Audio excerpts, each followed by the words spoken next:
Yeah. Ball so hard, you better believe me, it's scary. It's basketball at the bar with Calvin and Barry. So put a tip in the jar, cause these dudes can really fill it up. Whether it's buckets you need or just a beer in a cup. We're here for fresh conversations and some delicious libations. Subscribe to the channel and turn on the notifications.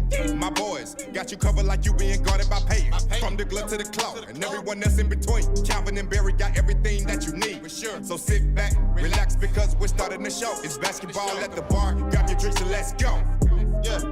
Yeah. Grab a drink and let's go. Subscribe to the channel and turn on the notification. Calvin and Barry. Subscribe to the channel and turn on the notification. Let's get it. What's up, everybody? Welcome back to Basketball at the Bar. My name is Barry. We have a very fun podcast for you guys tonight. We're just waiting for Calvin. He is running a little bit late today, so we are going to play a little bit of 2K and hang out while we're waiting for him. But we do have a full lineup and a menu to talk about today. We're going to dive into the Nets. We're going to talk about KD, his trade request, what potentially could happen with him. We're going to go over a couple potential deals. We're going to talk about Kyrie Irving and whether the Lakers are finally willing to include the first-round draft picks to trade for him. We're going to talk about the aftermath of trading Kyrie and KD and what happens with Ben Simmons next.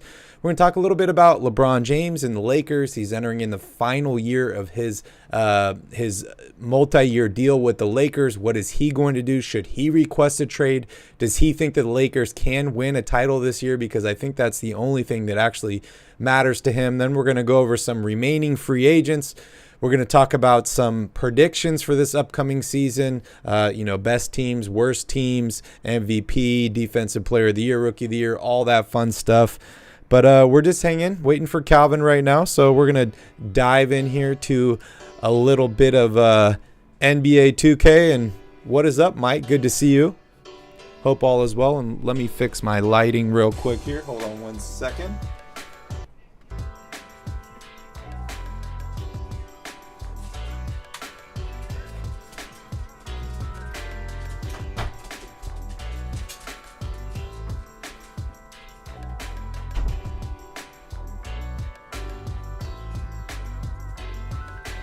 All right, welcome back. Okay, let me just make sure we got everything running here good. Luka for MVP, huh? I mean, every time I simulate a season in 2K, that seems to happen, so the odds aren't too bad. What should we do here? Should we just play around a little bit? I'm excited for the new game that's coming out. I just pre-ordered it a couple weeks ago. I believe it comes out on September 8th. I think I get to download it on the 6th. So that should be fun. If you haven't pre-ordered it already, I recommend you do. If you get the Legends Edition, I think it's $149. It comes with a year of League Pass. So you can watch all the games next season. And you get a free 2K game for basically $150. Great deal, I think. Great deal. All right, I think this is going to be an interesting matchup next season. You know, as far as the Blazers go, I have no idea what to really expect from them. I think they're one of the teams that could be a surprise next year, or they could be a huge disappointment, if you even want to call them that. They ended up trading away almost all their good players last year at the deadline. They had some injuries, and now they've kind of restacked their team. They brought in Jeremy Grant. They took a big gamble on Shaedon Sharpe. I think that guy could be really good. It's just a matter of how long is it going to take, and whether Lillard's willing to stick around and wait for that to happen.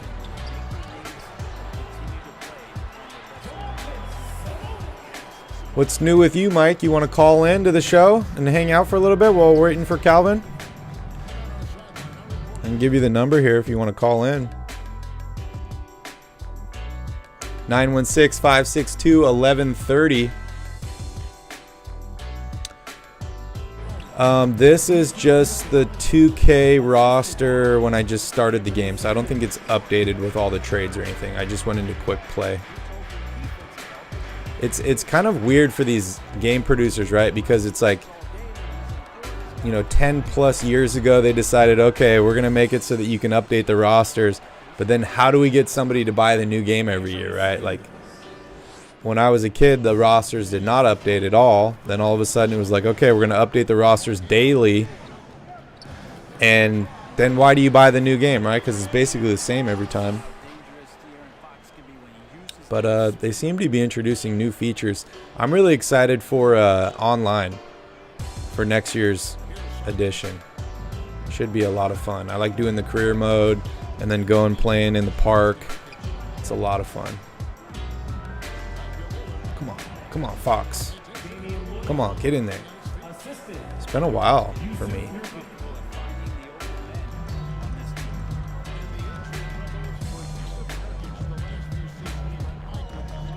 If you guys have anything else you want us to discuss on today's show, go ahead and drop it here in the chat. Just waiting for Calvin. He should be in here in the next few minutes, and we'll go ahead and start the show. Just having some fun here.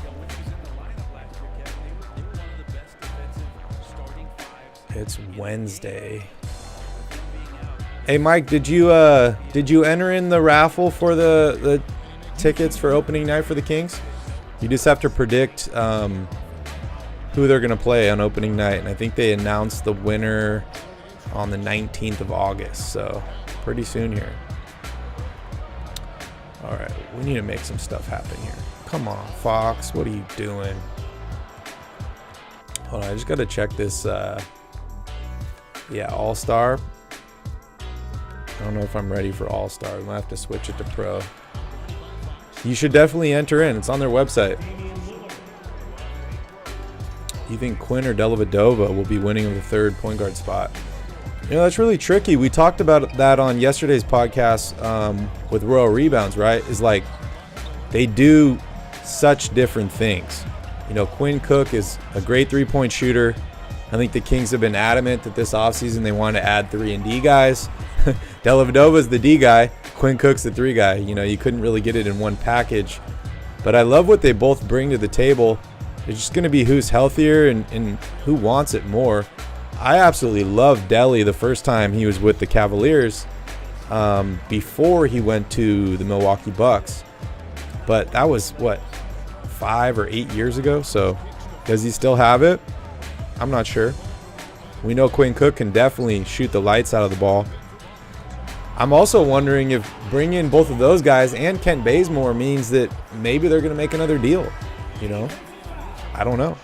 They could trade Davion Mitchell. Not that I want them to, or I'm saying they're going to do that.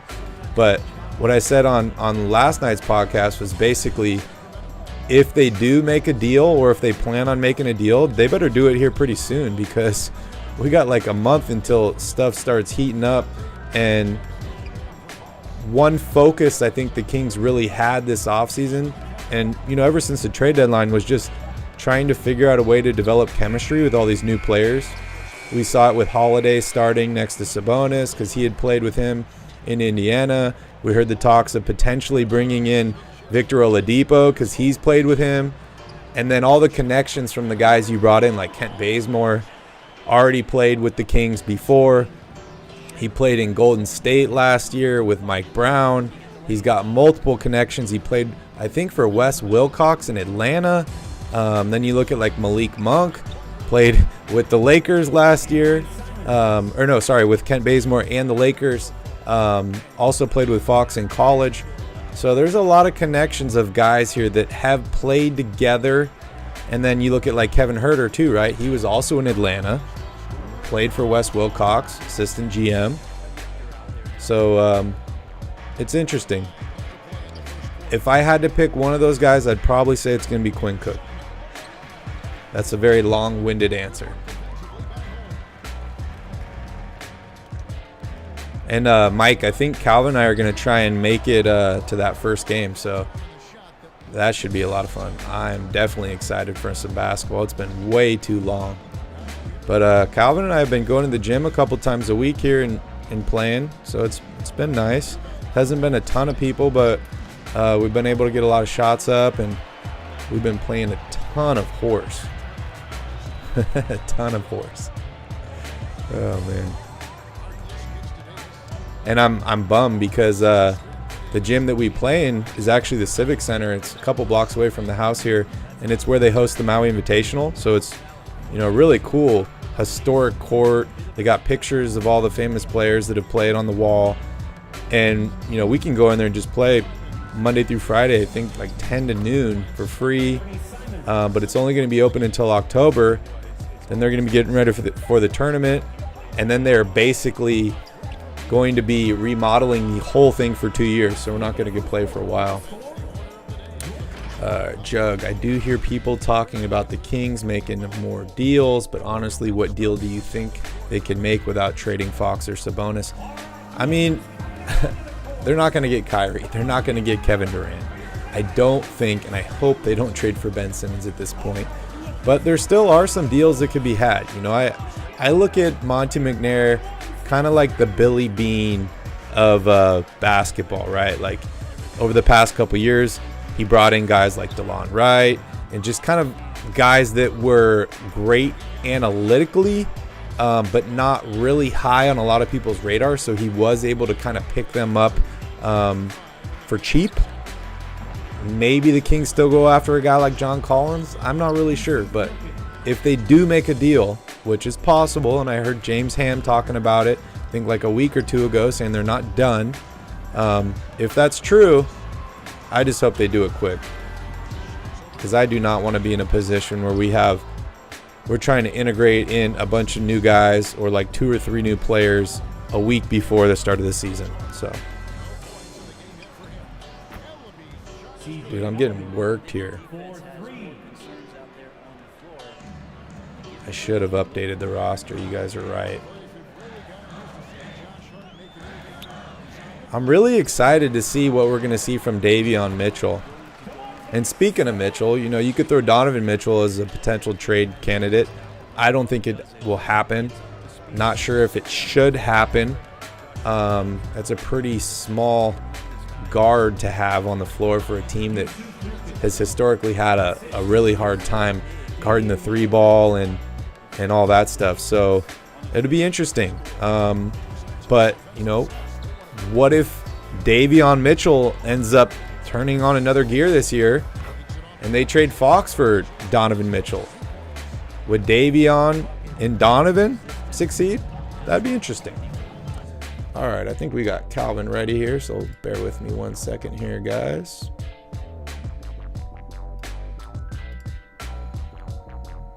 What is up, Cal? Oh. Can you hear me? I can hear you. But That's good. I need to get rid of You this can't see me though. sidebar.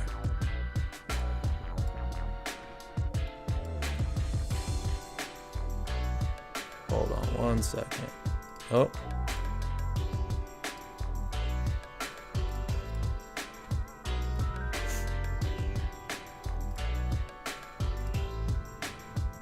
Why are you so small, dude? I don't know. I can't even see myself. I don't know why it's making you so small here. Hold on 1 second, guys. Bear with us here.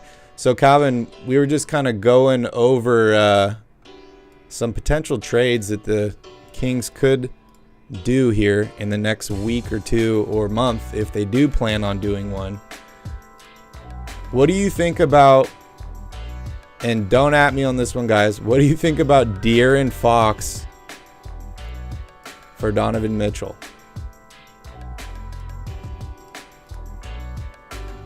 Straight up, huh? Straight up. Is that something you would do?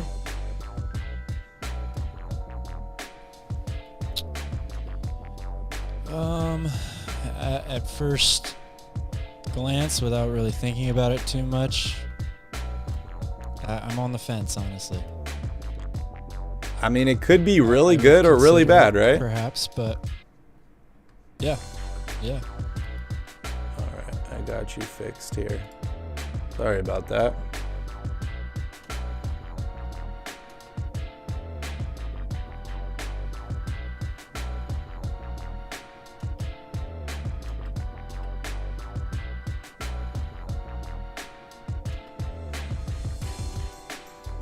There we go. All right, so welcome in, everybody. What up, Mike? We have a fun show for you guys all today, so welcome in. Also want to remind you all, my name is Barry. That is Calvin. Please make sure you guys hit that like button. Make sure you share this video with all your favorite basketball fans, and please subscribe to the channel. Calvin and I put a lot of effort making these videos and just being here and being live for you guys, so we'd appreciate, and we do appreciate your support. So don't forget to smash up that like button and hit that subscribe button. Shout out to everybody here in the chat, especially Mike Monticello. He's joining us live. He doesn't grace us with his presence very often these days, Calvin, so we got to enjoy it while we can. But we got a busy show today. We're going to talk about the Brooklyn Nets, Calvin's favorite team in the NBA. We're going to talk about Kevin Durant. We're going to talk about Kyrie Irving. We're going to talk about Ben Simmons. Then we're going to talk about LeBron and the Lakers. We're going to go over the remaining free agents, some potential landing spots for all them. And then we're going to talk about some predictions for this upcoming season. Best team, worst team, most surprising team, MVP, all that fun stuff. So, Calvin, I guess we might as well jump into it. I don't know if you saw my video today that I posted, but it's about Kyrie potentially ending up with LA. It's official. The Lakers, The Lakers are willing to give up 2 first-round picks now with Russell Westbrook to trade for Kyrie Irving. What are your thoughts here? Does it happen? Does it not happen? I felt that was really the only move. If the Nets were going to deal Kyrie, in my opinion, the Lakers were really the only team that A, stood a chance of getting him, and B, wanted to go get him. I haven't really heard of any other team out there that is heavily pursuing him with high interest. So this seems like the most logical and the most realistic move, and I still expect that this deal does get done at some point.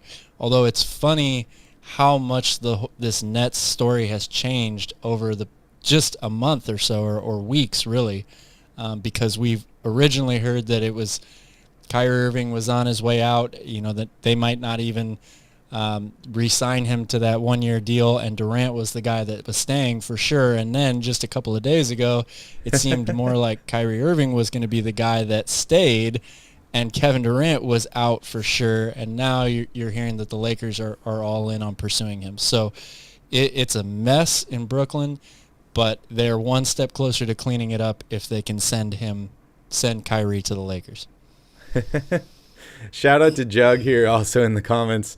You missed my hair flow in the wind. Yeah, that was nice, but I'm also enjoying having it short too. It's a lot more, I guess, easily to maintain. But take a look at Calvin. He's getting buff and he's growing his hair out. So he's filling in both of those positions for us. I appreciate you, man. Problem. Thank you. No problem.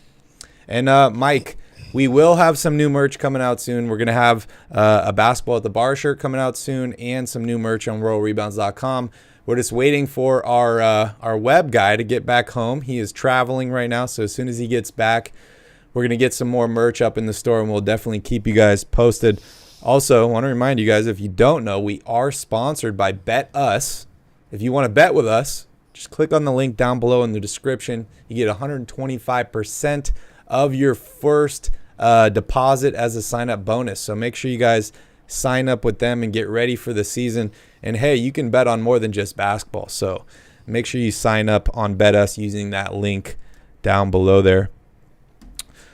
All right. So yeah, as you were saying, I think at this point, basically KD and Kyrie are both out, right? Like, they both want to be traded. If I'm the Nets, I just want to get rid of this situation, get it over with, and start moving on so the healing process can start. I heard about a trade offer a few weeks ago, Jaylen Brown for Kevin Durant. I know it was rebuffed, I guess, and apparently Jaylen Brown was not very happy about that. I also saw an article today saying that, no, the Nets asked for Jason Tatum and Jaylen Brown for Kevin Durant, which for me is absolutely ridiculous. I have no idea why the Celtics would do that. But Jaylen Brown is a possibility, right? So let's take a look here at the NBA trade machine. Just something quick that lines up here.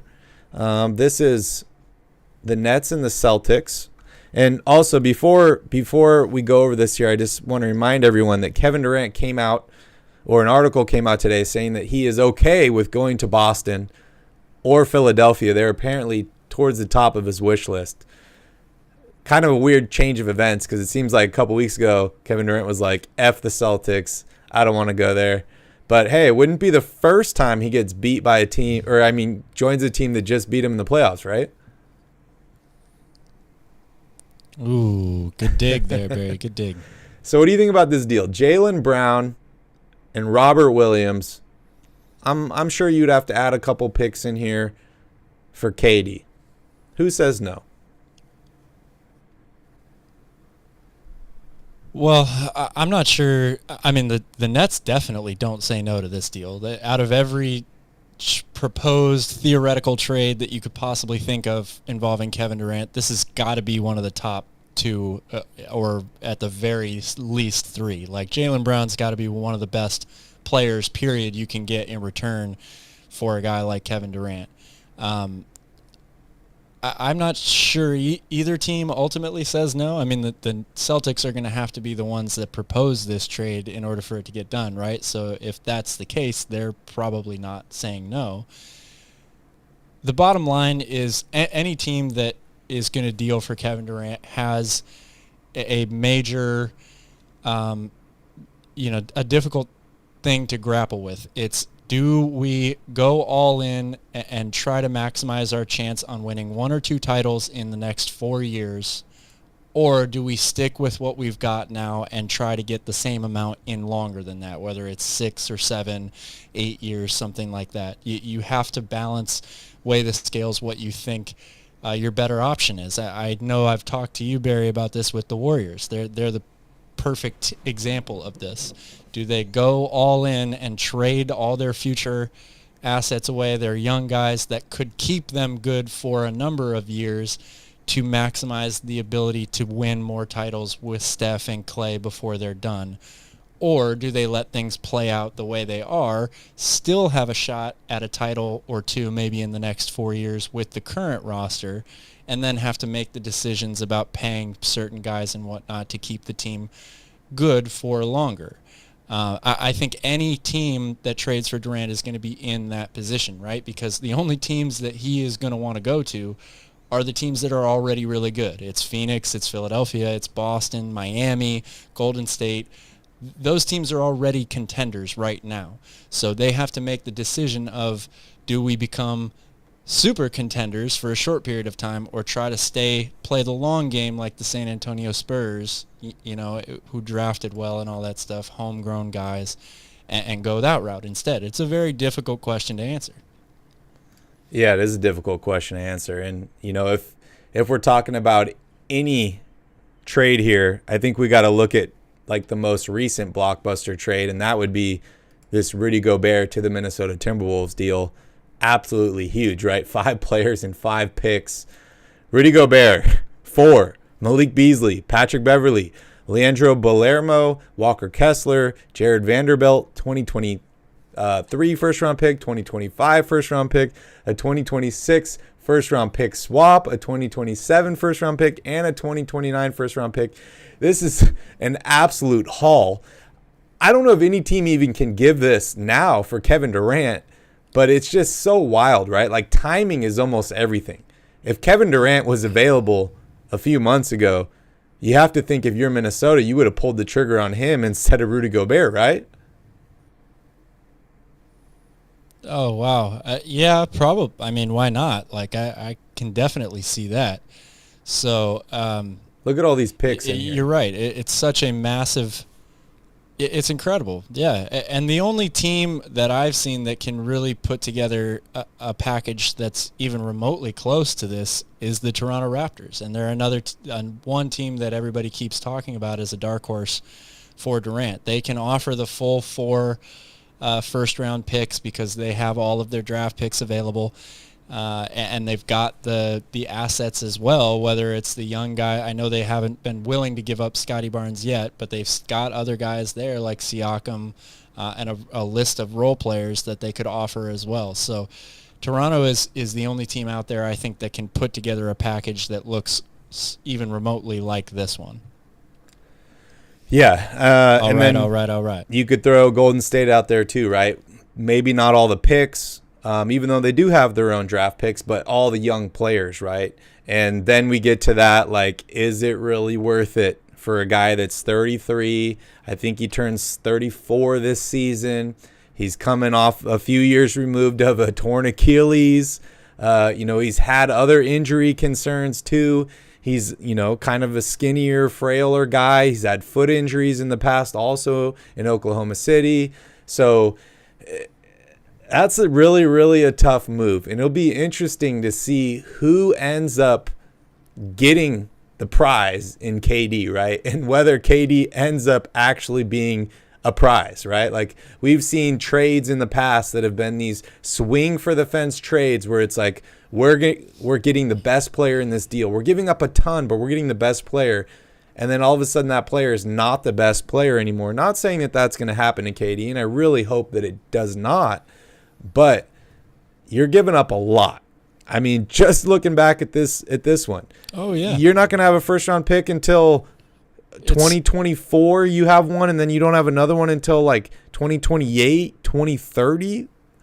That's tough, man. That is really tough. It is still crazy to actually look at this trade written down. It's one thing when you hear all of this stuff, they traded all these picks and all these players, but when you actually see what they gave up for Rudy Gobert, who is exposed, definitely a game-changing player, but he's not Kevin Durant. This is one of the biggest trade packages I've ever seen, in my entire life of watching the NBA. So it's quite incredible to think that that's the bar set right now. And I also want to add, I think the most important part of this whole Kevin Durant situation to keep in mind is that at the end of the day, the Nets do not want to trade him. And I think they are still kind of hoping or doubling down on the fact that they're going to put Kevin Durant in a situation where he has to decide whether or not he's going to show up to training camp and report for this team. They're putting all the pressure on him right now. He's come to them twice and asked to be traded. He's asked for the head coach and the GM to be fired, and he hasn't gotten any of it. So, and they're keeping the bar that high for other teams because ultimately they don't want to deal him. They want Kevin Durant on the team. So I think that's where this is headed, a stalemate, unless some team decides to put together the craziest trade package that we have ever seen in NBA history. That's, I think, the only way that this deal actually gets done. So you really think the Nets still want KD on the team? I mean, he says that he doesn't want the GM. He says he doesn't want the coach. He just met with the owner demanding or reaffirming his trade request. Who at this point wants KD on the Nets, right? Like, if you're Sean Marks, would you want him to return? Well, if you're Steve Nash, do you want him to return? I'd be willing to bet that all 29 other teams in the NBA want Kevin Durant on their team, despite everything that's going on right now. And look, you and I also had this conversation off screen, off camera, just last night, in that even though Kevin Durant and Kyrie Irving are literally ripping this team apart at the seams, they're still one of the best teams out there potentially with both these guys on their team. So Kevin Durant is just one of those types of players. I think that if you have him on your team, you know for a fact that you're going to be better than with him off your team. So it's a very tough situation that they've gotten themselves into. And if I'm Steve Nash, I'm certainly not liking hearing that Kevin Durant wants me fired. If I'm Sean Marks, I'm not liking hearing that. But as a GM and as a coach, you probably hear that once or twice every year unless your team is in the top 3 or 4 teams in the league record-wise. Yep. So it comes with the territory. It comes with the job. And I think that they still know they have a better chance to win with him there than they do without him. And they're willing to try to push this to the limit to see where it goes. Yeah, I mean, at what point is the juice not worth the squeeze, right? That's basically what it comes down to. I think you and I agree Kyrie is out. Are we settling on LA Lakers? I think that's where he ends up, ultimately. I don't see any other team making a deal for him. It just, in terms of the stuff you're going to have to give up, everything that Kyrie brings, there's only one logical fit, and that's put him back with LeBron, where hopefully he is internally motivated enough mentally to want to show up and play, 60 to 70 games and compete for a title. As a basketball fan, I will be rooting for them. As a Kings fan, I will be rooting against them. So if he's out the door, does that mean that KD is gone? Or is there a situation where KD's like, okay, Kyrie's gone, I'll stay and play with Russell Westbrook? Because it doesn't look like Joe Tsai's changing his mind and firing Sean Marks or Steve Nash anytime soon. So is KD staying in Brooklyn? If not, where do you see him ending up? That's the $1 million question, right? Or the $200 million question. It really, I think, comes down to which team that has a shot to win already is willing to push all the chips in and say, we're making this deal. We're sacrificing potentially years in the future because Kevin Durant is too good to pass up. And it may not happen before the season starts. It may be a trade deadline sort of a thing, especially if Kevin Durant doesn't report to camp initially and drags this out, just like Ben Simmons did last year with Philadelphia. Now, that was a much different set of circumstances, but we saw how long it took before somebody finally said, okay, we're going to make the deal for Ben Simmons. It could be a team that is expected to be really good next year. Let's say Phoenix, for example. They get off to a slow start. They find themselves in the middle of the pack in the Western Conference, around January, and they say, look, we've got a shot to win still this year if we get Kevin Durant. I think it could be one of those situations, but there's going to be so much to watch for in Brooklyn before we get to that point when it comes to training camp, because I really think that the Nets are pushing Kevin Durant into a corner here and saying, okay, you asked for a trade, you've given us our demands, all this stuff, but like Joe Tsai said in his tweet the other day, we're going to make decisions that are in the best interest of the Brooklyn Nets. And I don't think that trading him just to trade him because he doesn't want to be there is in the best interest of the Brooklyn Nets. Yeah, that's tough, right? I mean, how long did it take to trade James Harden after he demanded a trade? Yeah, it's tough. I don't know if it's going to last that long. Would KD sit out like Ben Simmons did? Would he forcefully not play? That's the thing. That's the big question right now. I think that most people are in the frame of mind that Durant is not going to sit out. He loves to play. He already has a lot riding on his legacy and all that other stuff. As much, people will want to put that into the conversation there. So I don't know right now. I also think that Durant is really trying to force the issue here. He wants out badly. So if he wants out that bad, maybe he does sit out. But I don't think anybody knows the answer to that question. We're probably not going to find out until, the end of September. Yeah, very, very tough situation. And I'd have to think, based on past experience, if Kyrie ends up getting traded, Durant's not going to want to play with Russell Westbrook again. I think it's just too hard for him. I'm going to throw a team out there, Calvin. I think if KD gets dealt, I'm going to keep an eye on the Miami Heat. They've been mentioned in the past. I know there's the trouble with trading Bam Adebayo because of Ben Simmons. Maybe they'll trade them together, Ben and KD, and send them over to Miami. But I think a package centered around Tyler Hero, some of those young, talented guys, some draft picks could potentially get a deal done.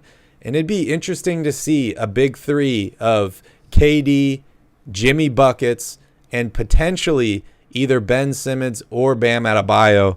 I think that could be one of the best teams in the Eastern Conference next year. But a deal does have to get done before something like that can actually even exist. So something to keep an eye on. Any team you want to throw out there? Well, I like your pick, and they definitely would be automatically one of the best teams out there. I just don't see Miami as being a likely destination because you brought up the fact that they can't have the Nets can't have Ben Simmons and Bam Adebayo on the roster at the same time. I'm not so sure. I'm seeing Jugs comment here about Ben Simmons' trade value. I don't really know if Miami, who is a team that has a very intense culture built around you show up, you work hard, you got to make a certain weight, all this stuff, are they going to take somebody like Ben Simmons in that deal? Yes, you're getting Kevin Durant, but you're betting a lot on a guy that has had a lot of on-the-court and off-the-court issues over the past couple of years. And then other than that, Tyler Hero is definitely a good piece to throw in there, but I don't know if they have enough extra stuff to throw in if they're not going to be trading Bam. I'm going to give you an interesting team here, and I'm very conflicted when I bring this up, but I think the Chicago Bulls actually have a good reason to trade for Durant. They were, right at the top of the Eastern Conference last year until they had all the injuries and COVID and all that stuff fell apart. It would be absolutely heartbreaking as a Bulls fan to see them trade DeMar DeRozan after the year that he had. But this is a Bulls team that has the potential to be one of the best teams in the Eastern Conference for the next 4 years if they get Kevin Durant, pairing him with Zach LaVine. They've also got young players that they could trade. They have guys like Lonzo Ball, Alex Caruso. I mean, they wouldn't trade all of them, obviously, but they have, I think, enough pieces to get this job done. It would be, like I said, I'm very conflicted about it, but I think if you're looking at it from a neutral standpoint and saying, okay, the Bulls are on the up and up, this is a move that could push them over the top, I think it makes some sense. Yeah, very interesting pick there. I know you are a Bulls fan yourself, so very interesting move. I think that would immediately make them the favorite there in the East. But Calvin, I got to ask you, so let's pretend that KD is shipped out to Chicago. Let's pretend that Kyrie is shipped out to LA. What happens with Ben Simmons? Now, they just traded for him. He hasn't played a single game with the franchise. He's locked up long term. He's still very, very young. Is this guy the future building block of the Brooklyn Nets? And if you look to trade KD and Kyrie, are you looking for pieces to surround Ben Simmons to rebuild? Or is Ben Simmons kind of the next guy out here? Well, that's another problem that the Brooklyn Nets have in dealing with all of this. They don't have draft picks.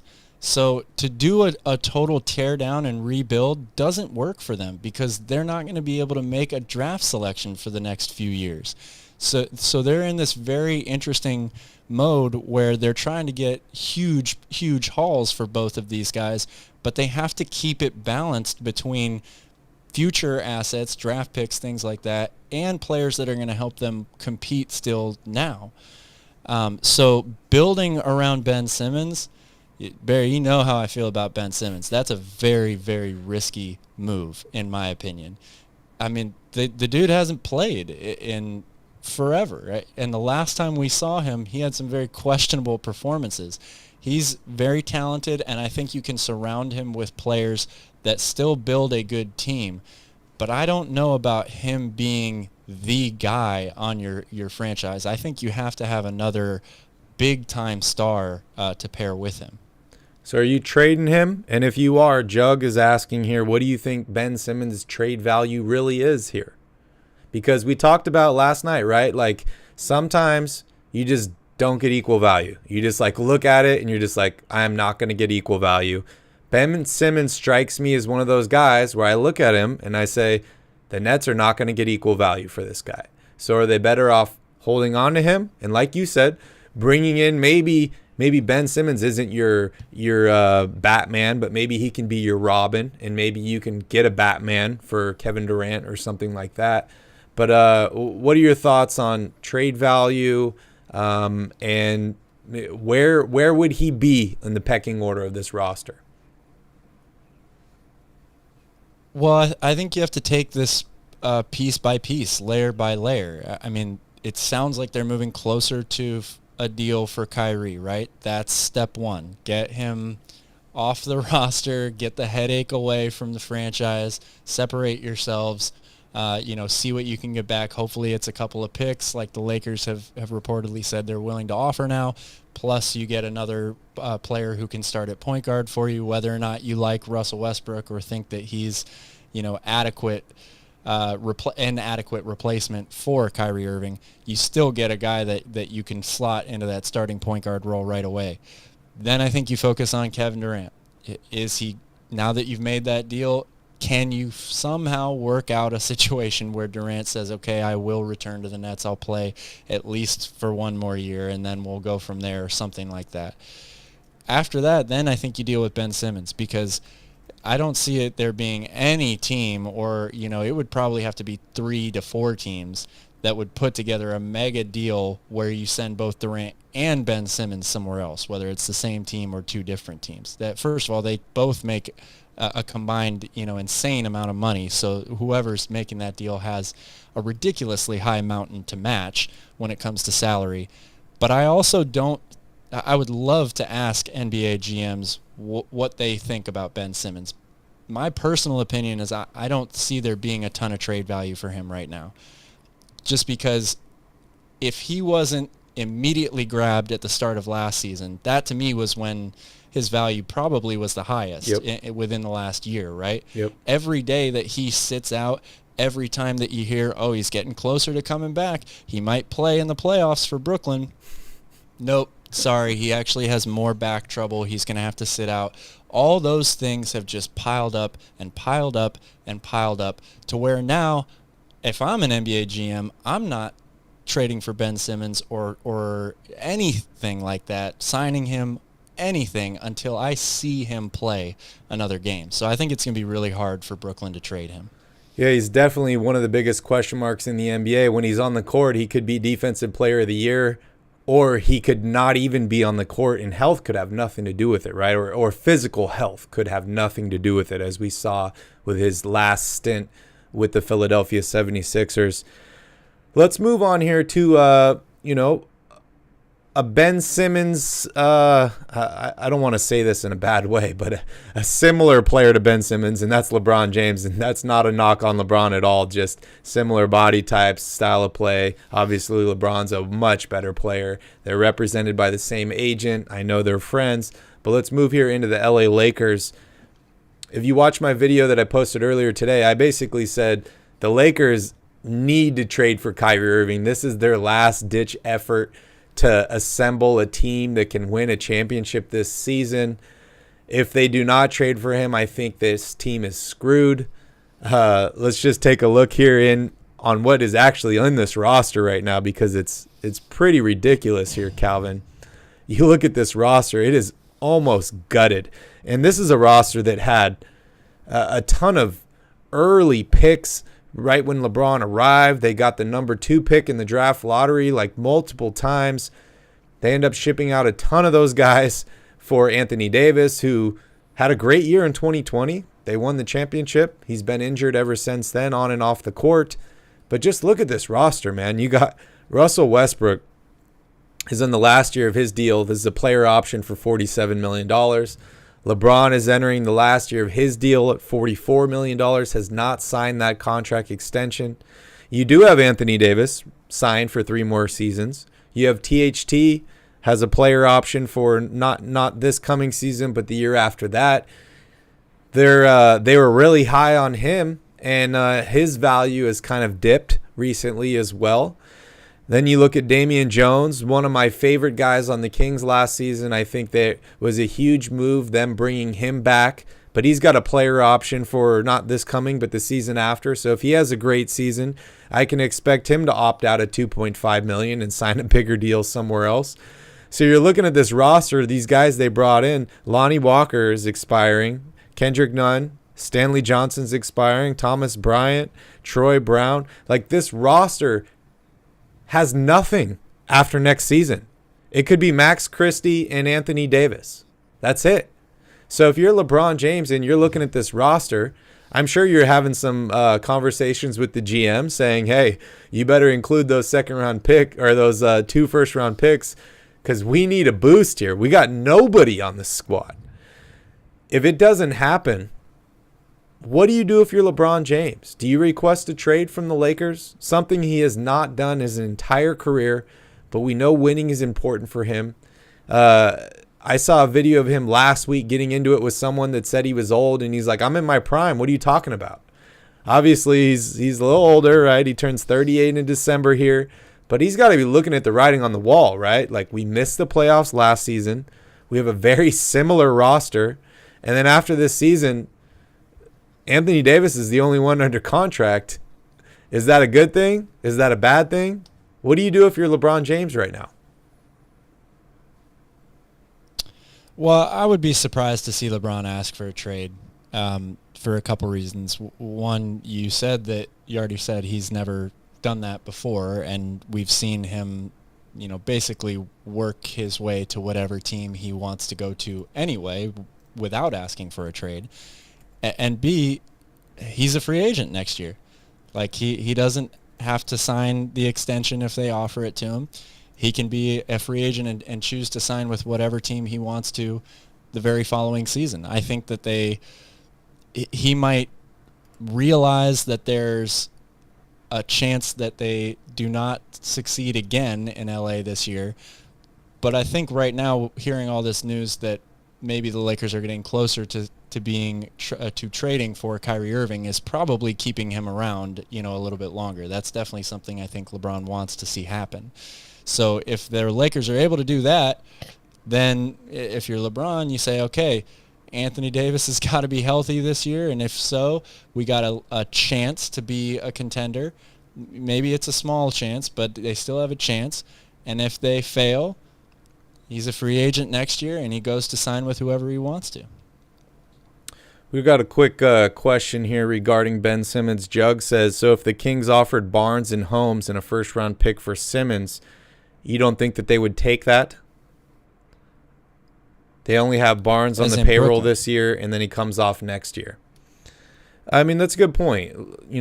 Barnes is an expiring contract after this season. However, Monty has preached that he loves having flexibility on this roster, right? And why would you want to bring in a guy like Ben Simmons that you don't know what you're going to get from him, and you have him locked up to a huge deal long term? At least you know what you're going to get from Richaun Holmes this season. You know what you're going to get from Harrison Barnes this season. The Kings have historically been bad now for 16 seasons, so you got to think that that's going to be a good first-round pick. So that's a really tough move. I was all on the Ben Simmons bandwagon last offseason, but I think I've fallen off at this point, Calvin. I think I have. What about you? And I already know the answer to this, but I've been off the bandwagon for a very long time, as you know. I agree that I think, or I guess how do I want to phrase this? I think Brooklyn would definitely say yes to this trade at this point. But I don't see Sacramento offering this deal. I just don't. It just seems like Ben Simmons is way too big of a gamble right now, especially for a team, albeit they haven't done anything yet, but they've made a lot of big moves this offseason. They've improved the overall talent on this roster. I think that people within the Sacramento community and within the franchise are excited to see what this team could potentially do. Trading for a guy like Ben Simmons, even though you've still got a lot of these other pieces there, whether it's Keegan Murray or Herter or Monk or all that stuff, is a huge, huge risk. And I really don't see a team willing to take that risk right now, especially when there are some of these other guys still out there like Donovan Mitchell, Kyrie Irving, Kevin Durant, that you could still possibly work your way into a deal for. Ben Simmons has got to be the lowest person on the pecking order when you look at that list. Here's a weird idea, Calvin. If you're the Lakers, I just mentioned the connection between Ben Simmons and LeBron James. Would you consider trading Russell Westbrook for Ben Simmons straight up? And is that a win-win for both teams? Oof. I don't know. I think you have to ask LeBron James that question because, as we know, LeBron is ultimately the final decision when it comes to the roster that's on his team. Whether he wants that to be known or not, it's pretty common knowledge at this point. So if LeBron is okay with making that move, I think that the Lakers could benefit from it, although looking at this roster, they really could use another go-to scorer. They could really use a guy that could provide some scoring and shooting and playmaking ability for them. Ben Simmons can do a little bit of that, but he's very similar to Russell Westbrook in that you're not expecting him to shoot a high percentage from the field. You're not expecting him to shoot really much from three at all. They don't have a ton of floor spacing, so Kyrie is definitely the better option there. Yeah, I think this team is like you said, missing another go-to scorer. I think not having Malik Monk on this roster I agree with Jug here is going to hurt them next season. But yeah, I think this is basically Kyrie or bust, and I think the Brooklyn Nets know that, so they're kind of slow playing it. It'll be interesting as we get closer and closer to the start of camp here, right? Like something's got to happen. LeBron's not going to want to bring in Kyrie halfway through the year. He'd rather have him at the beginning of the season. And a 2027 and a 2029 draft pick don't help you win games this season. And that's what the Lakers need to do. When you have a guy like LeBron James on your team, you're playing for this season, right? And it doesn't matter if you need to trade everybody or every pick that you have. You need to surround that guy with talent that can win right now. So it'll be interesting to see what ends up happening here. It definitely will be. All right, you ready to dive here into some free agents? Let's do it. All right, so this is the 2022 NBA free agent tracker on NBA.com. Just have to throw this out here. It doesn't appear to be updated to the day because I see Kent Bazemore is on here as still a free agent, so just throw that out there. But let's just go over this list here. We got LaMarcus Aldridge, still available. I know he semi-retired after the heart issues with Brooklyn, ends up coming back. He's 37 years old now, but still a guy that can get his own shot. I think his game ages well. He's not based on his athleticism or anything like that. Then you got guys like Carmelo Anthony that you mentioned in one of your videos. Trevor Ariza, DJ Augustine. There's a lot of Lakers on this list, ex-Lakers. Yeah, Kent Bazemore, as I mentioned, did sign with the Sacramento Kings. DeAndre Bembry. Anybody on this list, Avery Bradley, that you see that you're like, wow, why does this person not have a team? And also, I don't see him here on the list yet, but I got to throw Colin Sexton in there as well. Well, Colin Sexton is still restricted, so yeah, I mean he technically is on this list, but that's probably the name right there for me. I mean, you could make a case for a big portion of these players here, although a lot of them are getting up there in age. I mean, the two guys that you mentioned right off the top, Aldridge and Anthony, are 37 and 38 years old. So I think Carmelo Anthony does end up on a team at some point this year just because shooting is too valued in the league, and he's not going to be asked to come in and play a huge role on whatever team it is. It's going to be one of those teams that, again, is trying to make a late season push and add some scoring and some shooting, and he makes sense. from those standpoints. But other than that, I see you landed on DeMarcus Cousins here. I think a lot of these guys are just going to be waiting to see what happens, whether it's COVID runs rampant again and there's a bunch of 10-day contracts being handed out left and right, or there's some injuries, and then they get an opportunity that way. Yeah, I'm on Boogie Cousins here because it's just crazy that this dude is only 31 years old at this point. He's been in the league for 12 seasons. Has really fallen from grace due to injuries, and I guess you could throw his attitude in there as well. Do you see him re-signing with the Nuggets?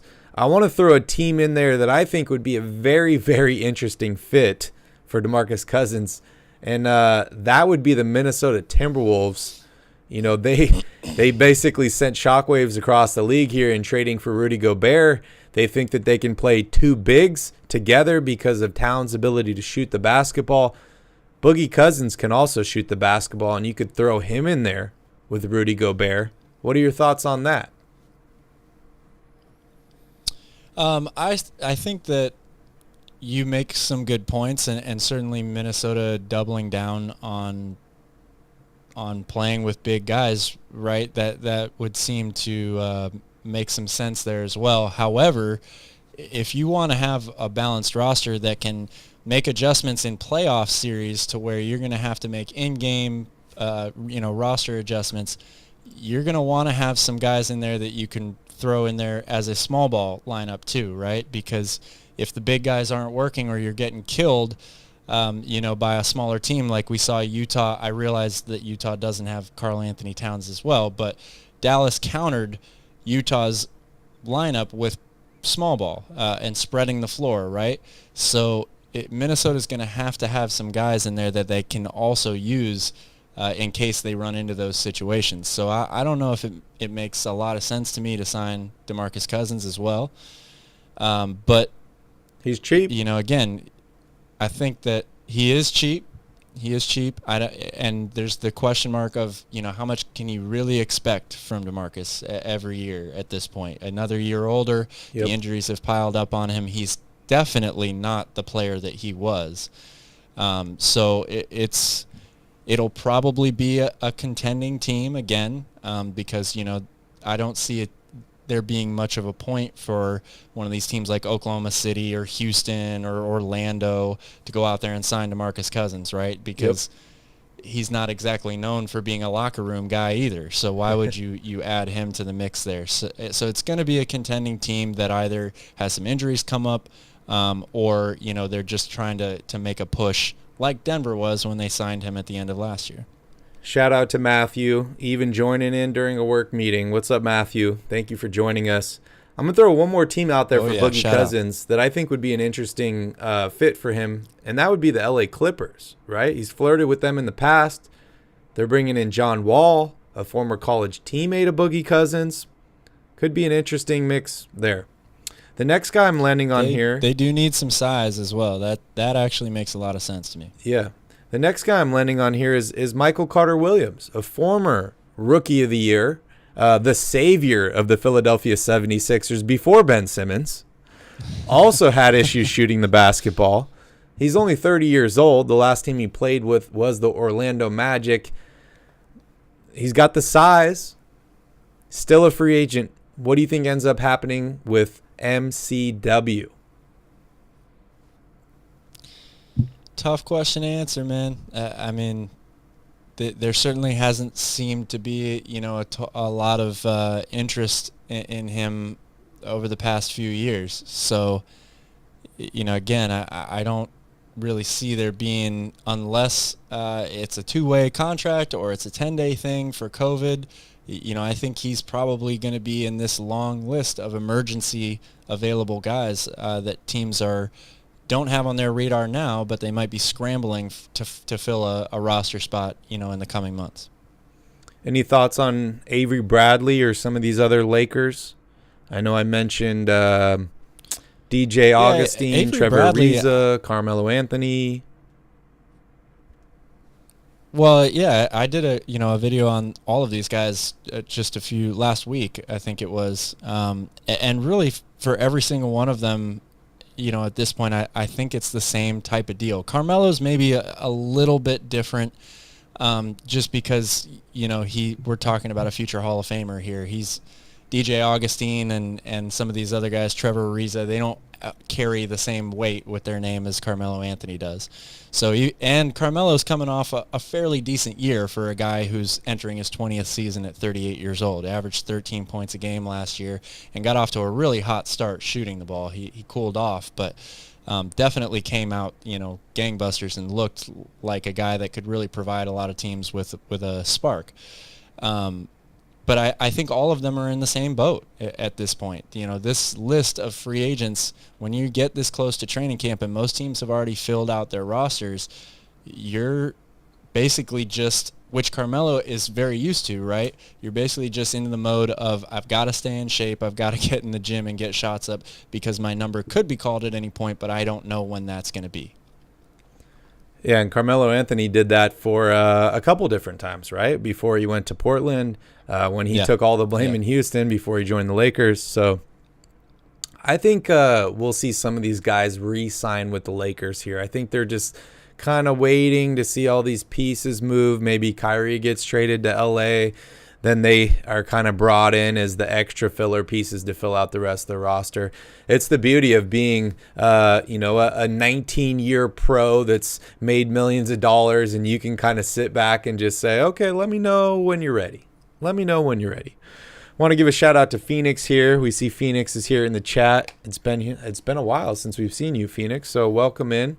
Also, we're almost wrapping up the show here. We're going to go over some predictions for next season, but we'd love to have one of you call in. If you'd love to call in and be on the show, the number is 916-562-1130. Just dial that number right now. We'll bring you in live on the show. We'd love to hear from you.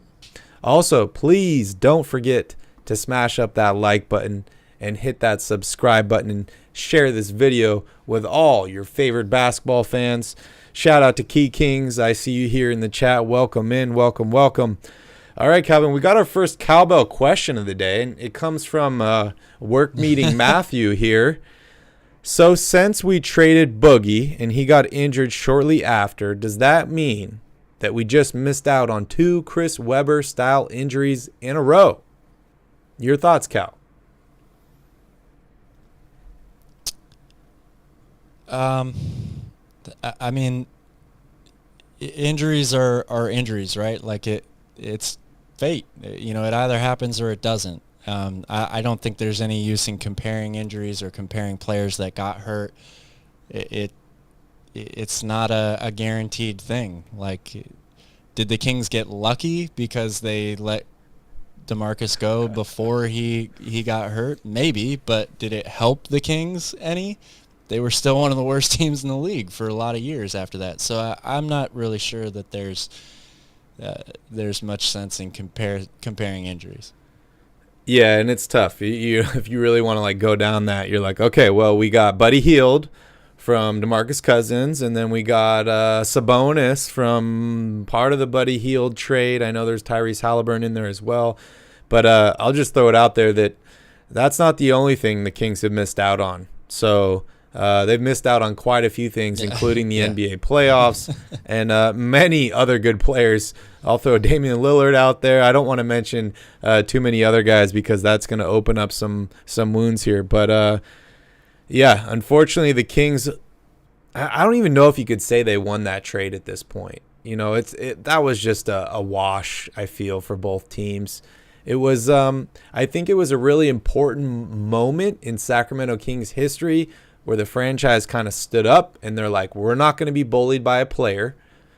If you were to look at currently what's happening, right, this could have ended up turning into the Ben Simmons situation. This could have ended up turning into the Kyrie and KD situation.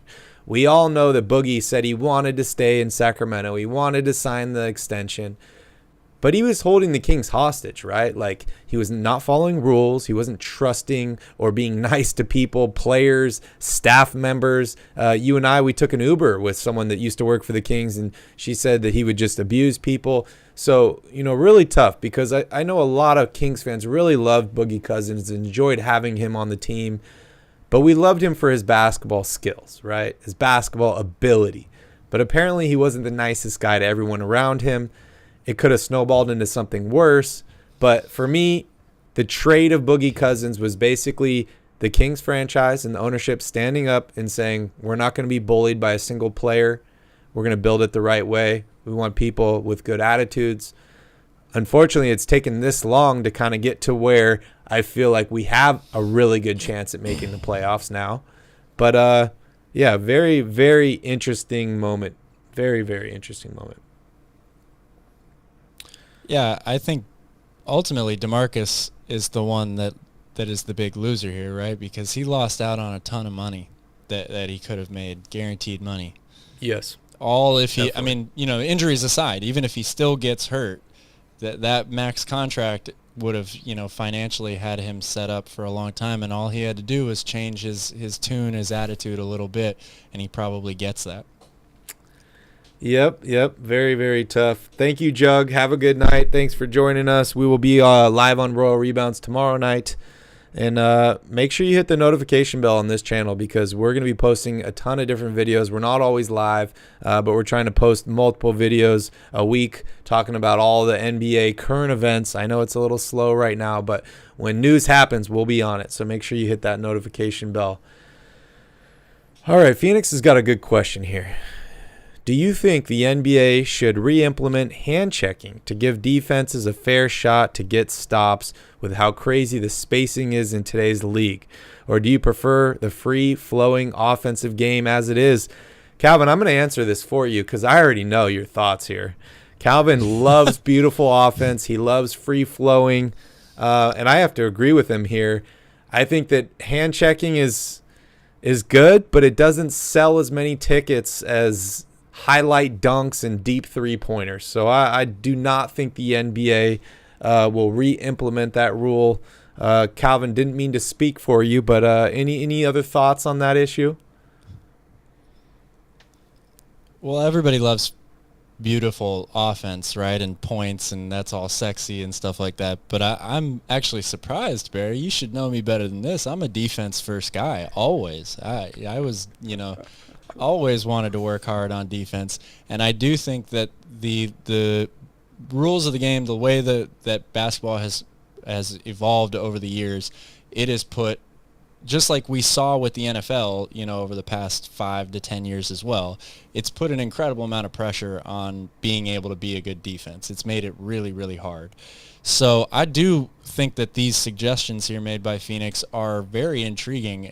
You know, I'm not sure which one I prefer over the other, whether you take away the defensive 3-second rule again, or you allow hand checking, something like that. I do think, though, you know, we saw it a little bit last year with the whole idea of it. We're going to make it not as easy for guys to just throw their arms up and get to the free throw line, or the lean, you know, the jump shot lean into somebody. I think that the league is starting to get on this narrative of we're going to push things back a little bit and make it easier on the defense. I'm not predicting that they, you know, make any sudden rule changes like hand checking or the defensive 3 seconds, but I do think that that's kind of the way that people are starting to think again. But at the same time, I know that the league loves their points and their offense. So I think it would be hard to implement some of these changes. I kind of like the taking away the defensive 3-second rule, though, for example, as opposed to hand checking. That I would have to think more about it, but I do like that suggestion. Yeah, and I also feel like, you know, when you make rules like this, it takes years for the defenses to kind of catch up and learn how to play within these new rule sets, right? And the NBA has been kind of tinkering and making a bunch of different rules and stuff like that. But I think this last season we just saw, you know, the Boston Celtics, best defense in the league. They made it all the way to the finals based on that defense. Maybe they were hindered by some of these rules. And who was the number 2 defense? Exactly. Golden State Warriors, right? And so the team they played. Exactly. So I think we've kind of seen the defenses have kind of started to catch up a little bit here. But yeah, I'm just going to go back to my earlier point in the NBA wants less injuries. They want high-flying dunks. They want free-flowing offense. They want deep three-pointers. They want excitement. And unfortunately, there's nothing exciting from a viewer's perspective about hand checking. So I don't think that will return, but I do like your point on the defensive 3-second rule. I think that would be good. What's up, Brian? Good to see you here. Barkley says it's called defense. DEFENSE. Defense. Phoenix says, take this in the league, change the transition take foul rule to promoting more transition offense. That rule is such trash. Yeah. They need to get rid of that. I couldn't agree more. It's so frustrating. And that gets back to my point that I was just saying what the NBA wants, right? Is they want these huge dunks. And you know how many of those are taken away by these stupid take fouls? I dislike them a lot. And hopefully they can figure that out. All right, Key King says, with the transition foul being implemented, I can see Mike Brown telling Fox to run on each possession because this will favor him a lot. Yeah, I agree. Yeah, sorry, Phoenix. That's what I meant. They should have changed it, and they did. Yep, and I agree. I think this is exactly what the Kings need. And you're right. Fox is going to be just running up and down the court. I'm sure they've been telling him that for the past few seasons anyways. It's not like it's going to be any different now. But maybe from his perspective, he'll feel a little bit more energy to run up and down the court since that isn't a possibility. All right. So, Calvin, let's dive here into some predictions for next season. First off, let's look here at the 2021-2022 NBA standings. We'll just take a look here just to remind you all where everyone is ranked here. Miami finishes the season with the best record in the East. Of course, Durant wants to go there. Phoenix finishes with the best record in the West. Of course, Durant wants to go there, right? So, Calvin, my question for you, who is going to be the best team in the West and the East next season? Any picks? I know it's still early, but it's hard to make those picks right now with Kyrie Irving and Kevin Durant still being available for trade. You know, I will say this: if the Lakers get Kyrie Irving, it definitely helps them. But I'm not ready to call them a serious contender or a top 4 team in the Western Conference, whether they have him or not. There's a lot of surprising young teams out there too. The West is really hard to call right now, I think. Certainly Phoenix has the band back together again. There's no reason to think that they're going to regress a ton. I think they still, have a good chance to compete for one of those top 2 spots. But I like Memphis. Of course, everybody likes Golden State. Yep. Dallas is probably going to be better. Denver should be a lot better. Yep. New Orleans and Minnesota are huge wild cards because they could be. Those are 2 teams that have, I think, the potential to crack the top 4 teams in the West, but they could also end up in the play-in tournament just because the other teams in the West are equally as good or better. So it's really, really hard to call right now. I think you have to give a nod to the Warriors just because they're the champs and they've got everybody coming back again healthy. But I love what Memphis has going. I certainly like Denver. If Jamal Murray is capable of playing at the level that he played at before he got hurt and Michael Porter Jr. gives them 60 games, that's easily a team that could be in the top 3. Yep. In the Western Conference, and don't count out the LA Clippers. On paper, they're the deepest team in the Western Conference. Yep. They added John Wall. If Kawhi Leonard is Kawhi Leonard and Paul George is Paul George, they could be the best team in the conference, honestly. They could be. The West is really hard to call. Out East, I like Milwaukee. I was on them all year last year. I picked them to repeat as champs. If Chris Middleton doesn't get hurt, I think they still end up beating the Boston Celtics. I like Boston, but right now I'm still going to pick Milwaukee as the top team. Okay.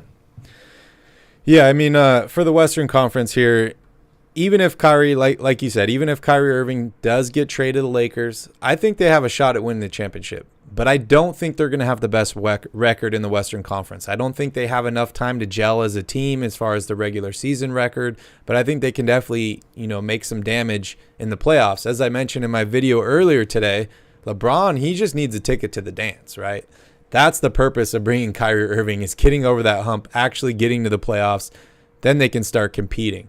So as far as the Western Conference goes, the two teams that really stand out to me, I mean, I'm going to pick the obvious one. That's Golden State. I think that they're going to have the best record in the Western Conference. I think Klay Thompson is going to look much better than he did last season. I think he's going to be fully healthy. We'll see what happens with the Draymond Green comments about the contract extension and all that stuff. I think that some of these younger players are going to get better. I'm excited to see what they can get out of James Wiseman. Another year for Jonathan Kuminga and Moses Moody. So I think Golden State has what it takes to have the best record. And I'm going to agree with you on Denver as well. If Denver is healthy, and I'm going to say that in capital I, capital F, if Denver is 100% healthy, they will have the best record in the Western Conference. But I'm not 100% certain that they will be 100% healthy. So that's where it gets tough for me. So I'm just going to have to kind of weasel out of this question, and I'm going to pick two teams. I'm going to say it's either going to be Golden State or it's going to be Denver. And then as far as the Eastern Conference, I got to go with the Boston Celtics, man. Like if they hadn't had that slow start last season, they would have easily had the best record. They're only 2 wins out.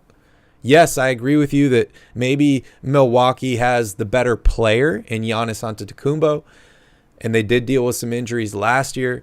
But I think Boston created something. I think something happened after the trade deadline, and they created some magic, and that brought them all the way to the NBA Finals. Maybe they'll have a hangover early on, but I expect them to get out pretty fast, and I expect Boston to have the best record in the East.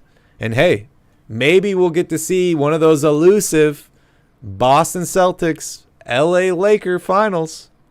Could be pretty interesting. Oh, gosh. Pretty interesting. All right, so best team. Let's talk about worst team. This might be a little easier for you to predict, right? Eastern Conference. Who are you going with here? Detroit, Orlando, Indiana, Washington? Oh, I'm definitely not putting Detroit down there as the worst team. I think they made a lot of improvements. I'm not saying that they're a contender all of a sudden or even necessarily a playoff team, but I think Detroit's got a very good shot at the play-in tournament. And who knows, they might be able to sneak themselves in. I definitely don't see them finishing at the bottom of the Eastern Conference. Orlando and Indiana, I would say that's a tough call. It was probably a toss-up between those two, and it really just depends on how good Paolo Banchero is and how good Tyrese Halliburton is next year. If those guys are playing out of this world good, they lift up the team. Of course, there's a lot of other things going on around them. Indiana is still kind of in this flux position as well. Are they trading Miles Turner? Are they making any other moves? So it's going to be between those two teams, I would think. But if Bradley Beal gets hurt again, don't count out Washington for that last place in the Eastern Conference too. Yeah, that's funny. I was going to say I think Orlando is going to be a much better team, especially if some of those guys can get healthy. I know Jonathan Isaac's been out for a long time. So what's he going to bring them? But yeah, I'm looking at probably the Pacers having the worst record in the East.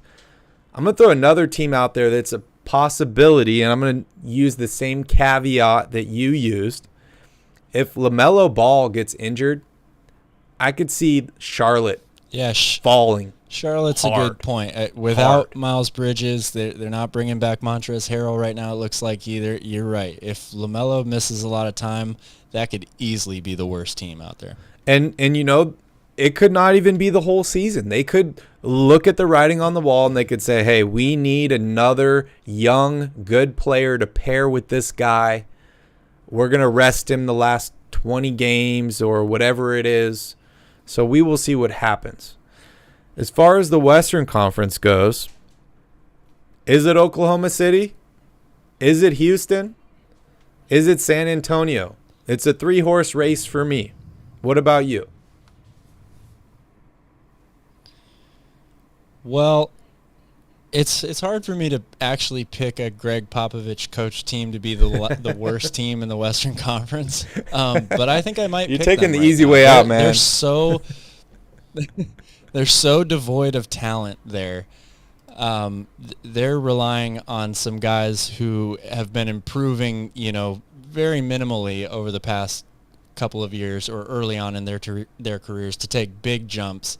And I like the moves that Houston and Oklahoma City have made so far over the offseason. I don't expect them to improve, their win total by 15 games, but I do think that they're going to be more competitive. So I think it's going to be the San Antonio Spurs at the bottom of the ladder. Wow, interesting. I could see the Spurs ending up being there, but you're right. Like, it's the Popovich factor that's so hard for me. It's like, why would I ever pick LeBron not to make the playoffs? He didn't make the playoffs last season, but at the start of any season, I'm not going to pick him to not make the playoffs. And I feel the same way as far as Popovich and not being the worst team in the league, but it could be Oklahoma City and it could be the Spurs. I think Houston's going to be a much improved team. So we will definitely see what happens there. All right, let's dive here into some player predictions. And we're going to look at oddshark.com. They have their odds are out for the 2022-2023 NBA Defensive Player of the Year. Rudy Gobert is the favorite at plus 575. Got a bunch of other guys on this list: Robert Williams, Bam Adebayo, Draymond Green, Marcus Smart, Giannis. You got Jaren Jackson Jr. Interesting move there, considering he will miss some time. Joel Embiid, Mikal Bridges, Evan Mobley, and Anthony Davis rounds out the list. Speaking of guys missing time, Calvin, is there a guy on here that you're like, I got a good feeling he's going to be the Defensive Player of the Year? Or is Rudy Gobert just the odds-on favorite, especially playing with Karl Anthony Towns?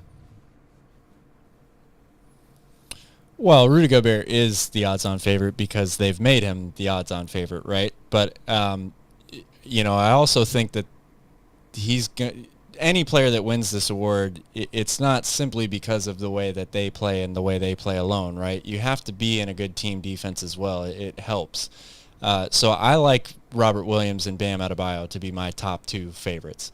I think either one of them, if Robert Williams stays healthy all year, we already know how great the Celtics defense is as a team, and he put up huge numbers last year.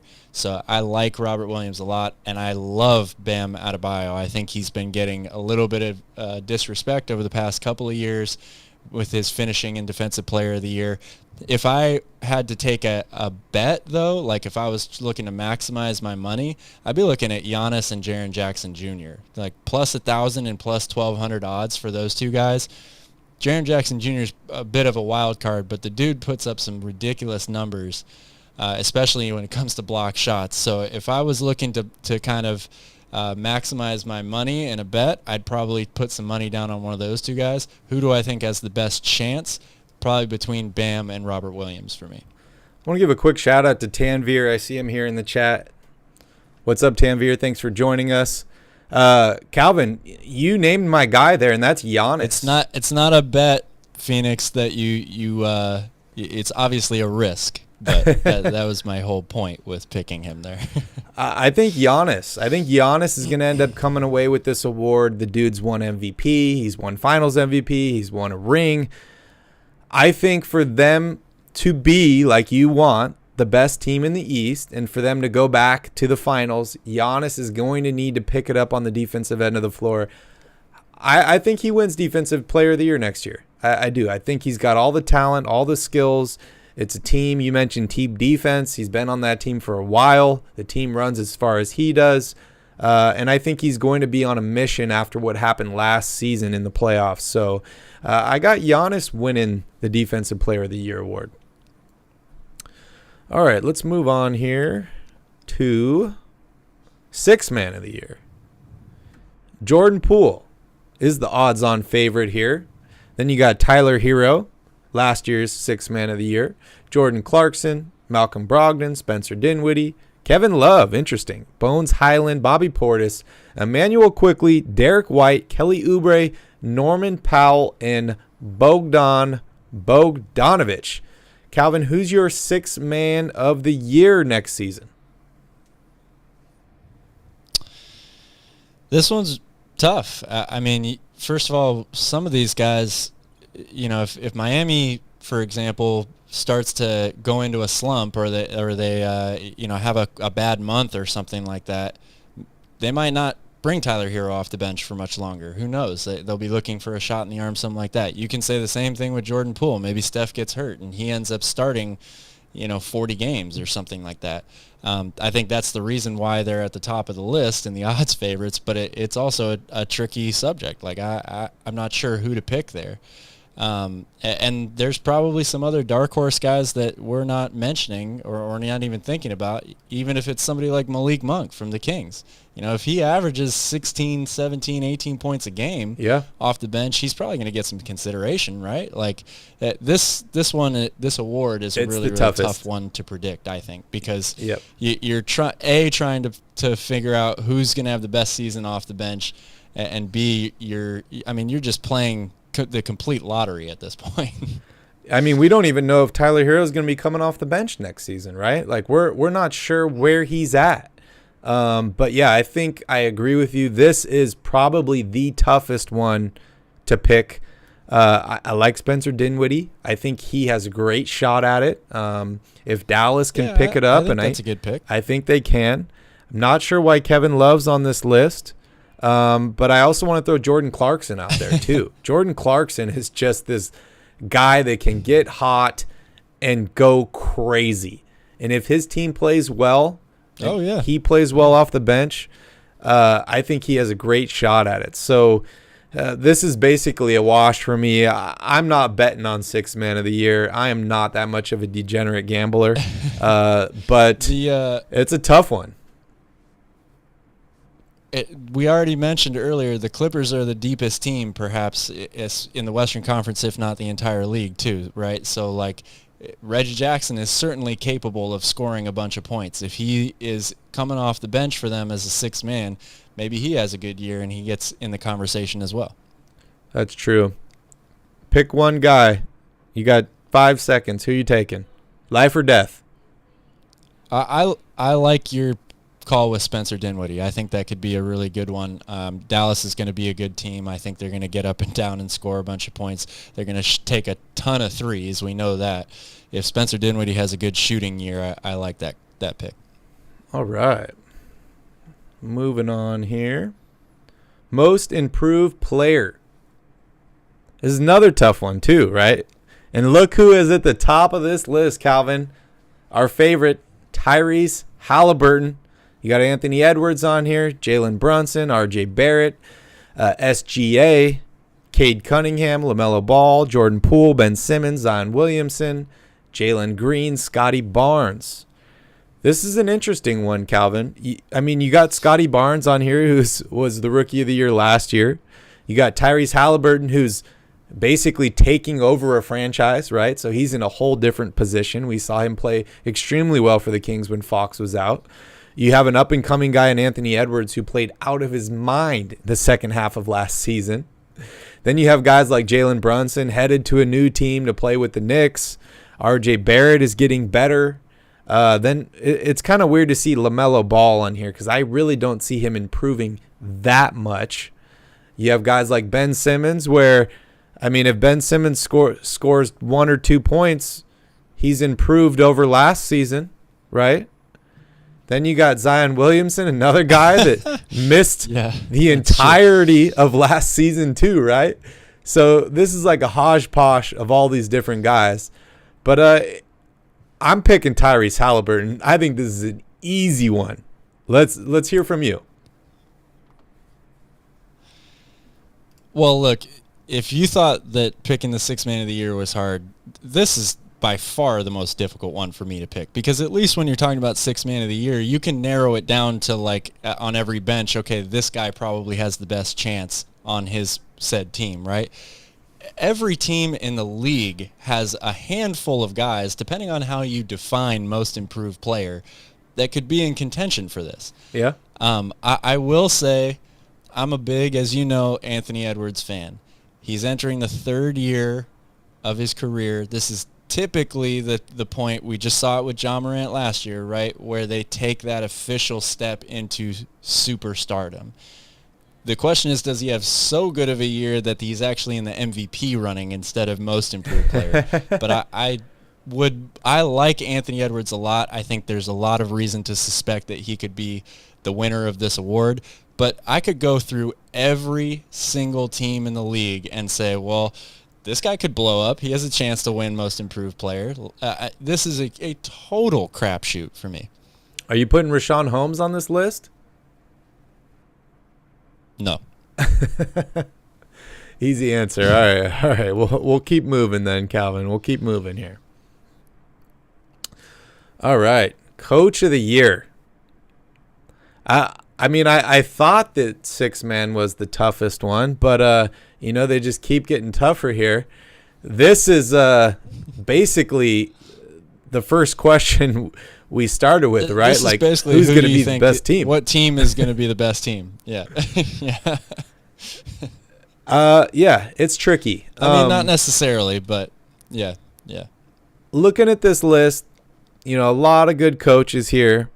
Obviously, if the Lakers turn it around, Darvin Ham's probably going to be on the top of my list, right? Missed the playoffs last season, have a potential to go pretty deep, especially if they make a trade here. But I'm really looking at Jason Kidd on this list. I love what he did last year for Dallas. I think if he continues on that trajectory, and I think the addition of Woods is going to help them, Christian Wood is going to help them. So I got my eyes on Jason Kidd here. What do you think? Well, again, a lot of this is how do you kind of define what it means to be coach of the year? Is it, if a team goes wire to wire for first place like Monty Williams and the Suns did, does that earn you more consideration for this award than a team that has the most improvement in wins from last year to this season? It's a tough thing to decide. I think that there are certainly guys out there like Nick Nurse, like Willie Green in New Orleans that are on teams that are, right on the cusp of being, perennial playoff teams or better than that. And if they take another step this year, then you certainly have to give them consideration. And I also think I saw Mike Brown in there in the chat. What does he need to do? I'm not saying. Well, look, the Kings haven't made the playoffs in 16 years, which is obviously the longest drought in NBA history.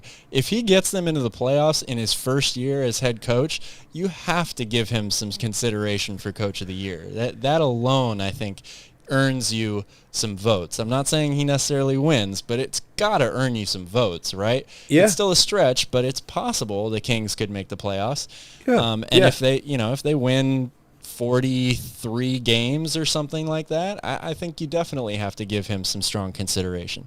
But definitely. I like Jason Kidd as well. I mean, there's a lot of guys that you could definitely put on this list. I don't even see Eric Spoelstra on here. He was my vote for Coach of the Year last year.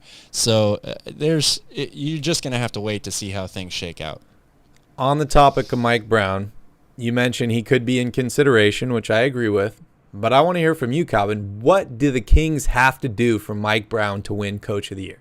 Do they need to win 50 games? Do they need to win 55 games? Do they need to be a top 4 seed? Do they need to be the best team? If the Kings win 55 games next season, you can guarantee Mike Brown is Coach of the Year. What about 50 Guaranteed. Games? What about 50 55 games? wins? That might be good for first place in the West. What about 50 wins? What about 45? Where's your cutoff? What do the Kings need to do? What's that threshold? Well, again, it's so dependent on what the other teams do. I mean, you can't really make a decision for Coach of the Year when everybody is 0-0. Like I think for him to win, the Kings have to make the playoffs. If they don't, I don't see how you could justify giving him Coach of the Year. They have to make the playoffs. Yeah, I think so. I think so for sure. If Denver finishes with the best record in the West this year, fully healthy, Mike Malone, Coach of the Year. Yeah, a lot of guys that aren't really. Some on this list, some that aren't on this list, and yeah, it could be a surprise, right? Like, does Udoka win Coach of the Year again, that's a little tougher, right? It's a little tougher to repeat as Coach of the Year. And I just want to throw it out there. Mike Brown's won Coach of the Year before. I think they did win 55 games that season in Cleveland for him to win Coach of the Year. So it's not out of the question. It is not out of the question. Matthew wants to know, how many games do they need to win for Coach Brown to keep his job? Yeah. I would say I like 0. Jenkins a lot, too. He's definitely got a good year. I would say 0 wins, because I don't care how next season goes. I do not want Mike Brown fired in the middle of the season. I do not. And I think he needs at least 2 years. You know, if they went 0-82, maybe I would be a little concerned. But if they went 0-82, the problems are much bigger than Mike Brown. Much, much bigger. So, any word there, Calvin? Any thoughts on that? Yeah, I agree. I think it would be very foolish of the Kings to let Mike Brown go during or at the end of this season, even if they have another down year. It does not help to just continue rifling through head coaches mid-season or at the end of their first year. I think that he definitely will get the benefit of the doubt for 1 year, but I can't guarantee 2. Yeah, we will definitely see what happens there. Thank you guys so much for joining us on this episode. Just to remind you all, my name is Barry. That is Calvin there on the right side of your screen. We appreciate you guys watching. Please don't forget to hit that like button, hit that subscribe button. Go ahead and share this video and this channel with all your favorite basketball fans. We appreciate you guys for hanging out tonight. We will be live tomorrow on Royal Rebounds at 9 p.m. Pacific Standard Time. And we will be posting videos during the week daily on this channel, but we will be live Wednesday nights only on this channel. Tuesday, Thursday on Royal Rebounds, but Wednesday nights on this channel live, 9 p.m. Pacific Standard Time until the season starts. So make sure you guys tune in for that. Thank you guys so much for watching. Have a wonderful evening. And Calvin, last word? Thanks for watching. We'll be back tomorrow on Royal Rebounds for all you Kings fans out there. Don't forget to tip your bartender.